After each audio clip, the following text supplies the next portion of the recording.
ఒకప్పుడు ఆంధ్రప్రదేశ్ అంటే అందరూ పైకి చూసేవారు, ఏం జరుగుతుంది ఆ రాష్ట్రంలో, ఏంటి అందరూ వెళ్ళి అక్కడ ఇన్వెస్ట్మెంట్ పెట్టుబడులు పెడుతున్నారు, ఏం జరుగుతుంది, మనం కూడా వెళ్ళాలి, మనం కూడా ఏదో ఒకటి చెయ్యాలి, ఆ రాష్ట్రంలో మనం కూడా లబ్ధి పొందాలనుకునేవారు.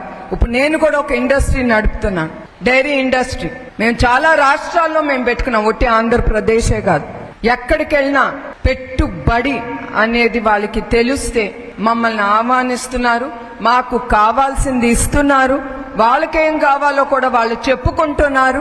మేము అగ్రిమెంట్ అయ్యి మేము పెట్టుబడులు పెడుతున్నాం. ఎవరు వస్తారండి ఇక్కడికి?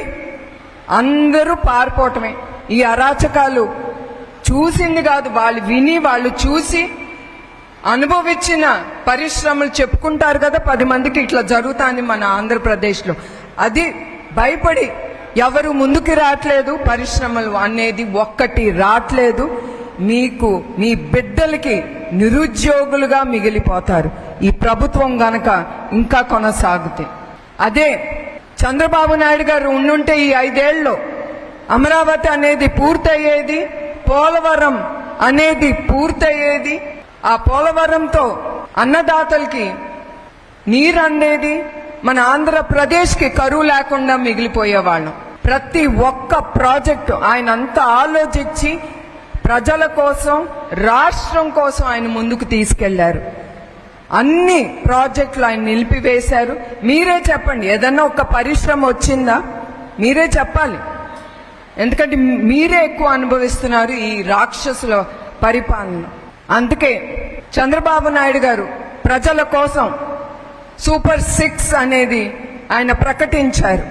20 లక్షల ఉద్యోగం కల్పిస్తానన్నారు. ఏమన్నా ఒక్క 5,000 ఉద్యోగాలన్నా కల్పించిందా ఈ ప్రభుత్వం?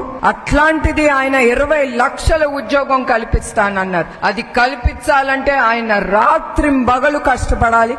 ఆయన మీ నాయకత్వం మీద మీ అందరికీ నమ్మకం, మీకు తెలుసు. ఆయన ప్రజల కోసం చాలా కష్టపడతారు, అది నాకు కూడా తెలుసు. అట్లానే నిరుద్యోగులకి 3,000 రూపాయలు ప్రతి నెల వాళ్ళ అకౌంట్కి వెళ్తుంది. అన్నదాతలకి 20,000 రూపాయలు పెట్టుబడికి. అట్లానే చదువుకునే బిడ్డలకి 15,000 రూపాయలు ప్రతి సంవత్సరం. ముగ్గురు చదువుకునే బిడ్డలకి 45,000 రూపాయలు వాళ్ళ అకౌంట్కి వెళ్తుంది. అట్లానే 1,500 రూపాయలు ఆడబిడ్డకి ప్రతి నెల వాళ్ళ అకౌంట్కి వెళ్తుంది. అదే కాకుండా మహిళలకి ఆర్టీసీ బస్లో ఉచిత ప్రయాణం. అదే కాకుండా ఇప్పుడు ఈ ప్రభుత్వం ఇచ్చే 3,000 పెన్షన్ చంద్రబాబు నాయుడు గారు 4,000 చేస్తా అన్నారు. అది కూడా మీ ఇంటికి పంపిస్తానన్నారు. ఇప్పుడు ఈ వైసీపీ ప్రభుత్వం దుష్ప్రచారం చేస్తుంది. టీడీపీ ప్రభుత్వం కాదు, వాళ్ళకి ఎప్పుడు చంద్రబాబు నాయుడు గారు, చంద్రబాబు నాయుడు అదే ఆలోచిస్తారు. చాలా ఆయన పేరు రోజంతా జపం చేస్తారు. అది వాళ్ళు మర్చిపోతున్నారు. ఆ పేరు వాళ్ళు జపం చేస్తే ఆయనకి ఆయుష్ కూడా పెరుగుతుంది. అది ఏమని ఈ పెన్షన్ ఇప్పుడు ఎలక్షన్ కమిషనే చెప్పింది వాలంటీర్స్తో మీరు ఇవ్వకూడదని. అది వీళ్ళేం చేశారు, చివరిగా అది వచ్చేది ఆ ఒక్క డబ్బే వాళ్ళకి పెన్షన్. ఇప్పుడు దాకా అన్నీ తినేశారు. మీకోసం శాంక్షన్ చేశారు. మీ సచివాలయం కానీ ప్రతి ఒక్కటి బ్యాంకుకి అప్పు పెట్టి అప్పు తీసుకుంటున్నారు. వాళ్ళకి గ్యారంటీగా బిల్డింగ్లన్నీ ఇచ్చేసి ఇంకా మిగిలింది వృద్ధులకి వచ్చే పెన్షన్. ఆ పెన్షన్ కూడా వదలకుండా అది కూడా తినేసి చంద్రబాబు నాయుడు గారు అందించట్లేదు. ఇదే చేస్తున్నారు. ఏ చేతగాని పని వాళ్ళది ఉందో ప్రతి ఒక్కటి తెలుగుదేశం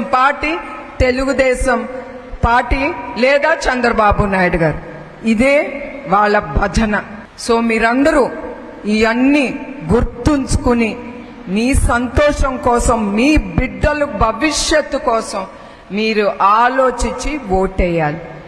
ఇంకా మన కార్యకర్తలకు వస్తే ఇంకా మనం చెప్పక్కర్లేదు. ఈ 5 సంవత్సరాలు చాలా అత్యాచారాలు మీరు ఎదుర్కొన్నారు ఈ ప్రభుత్వం ద్వారా. ఏనాడు చంద్రబాబు నాయుడు గారు ఉన్నప్పుడు ఇట్లాంటి పాలన నమ్మేవారు కాదు. అట్లా హింసలు చేసే వాళ్ళని ఆయన పార్టీ అయినా కూడా ఊరుకునేవారు కాదు. అట్లా చాలా మంది కార్యకర్తలు వాళ్ళు ఈ ప్రభుత్వానికి గురయ్యారు. ఇంకొకసారి ప్రతి కార్యకర్తకి నా హృదయపూర్వక ధన్యవాదాలు. మీ అందరికీ పాదాభివందనాలు. ఎందుకంటే నేను ఈ నిజం గెలవాలి అనే ఈ ప్రోగ్రాం ముందుకు తీసుకెళ్లేటప్పుడు నేను చాలా ఆలోచించాను.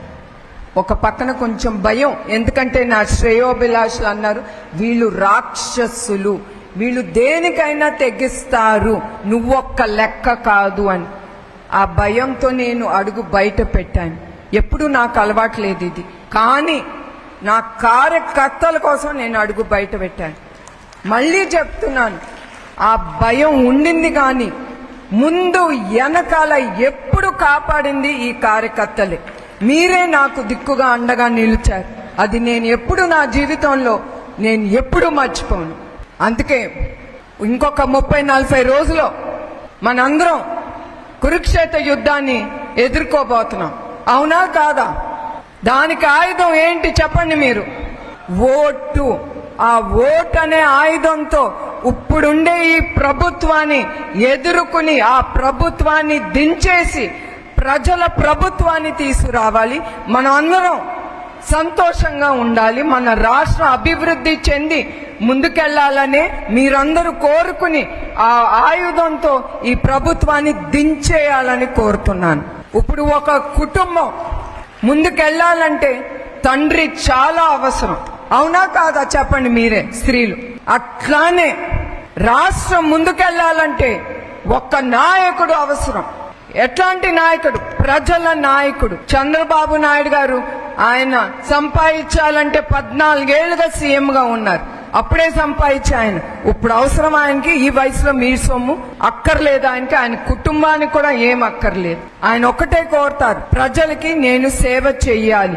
రేపు నేను ఉన్నా లేకపోయినా రేపు నేను చేసే ఆ 10 మంచి పని మిగిలిపోవాలి. అది చూస్తే అది చంద్రబాబు నాయుడు గారు చేశారు అనేది మిగిలిపోతుంది. మనందరం ఉన్నాం ఇక్కడ. మనందరం ఎప్పుడో ఒకప్పుడు రోజు మనం ఇక్కడి నుంచి వెళ్ళిపోతాం. చివరికి మనం మిగలబెట్టేది ఏంటండి? మనం మిగలబెట్టేది మంచి పేరు, మనం చేసే మంచి పని. అది నాయకత్వం అంటే. అదే చంద్రబాబు నాయుడు గారు ఎప్పుడు నమ్ముతారు. ప్రజలు, కార్యకర్తలు తర్వాత వచ్చేదే ఆయన కుటుంబం గురించి ఆలోచిస్తారు. అట్లాంటి నాయకుడు ఇంకెక్కడ మనం చూడబోం. ప్రజలు 24 గంటలు ఆయన ఆఖరి వరకు కూడా మీకోసమే శ్రమిస్తారు ఆయన. అందుకే ఇప్పుడు వచ్చే ఈ కురుక్షేత్రానికి మీరందరూ మీ ఓటుతో సయ్యా సయ్యా సయ్యా. జై తెలుగుదేశం, జై తెలుగుదేశం, జై తెలుగుదేశం, జై హింద్.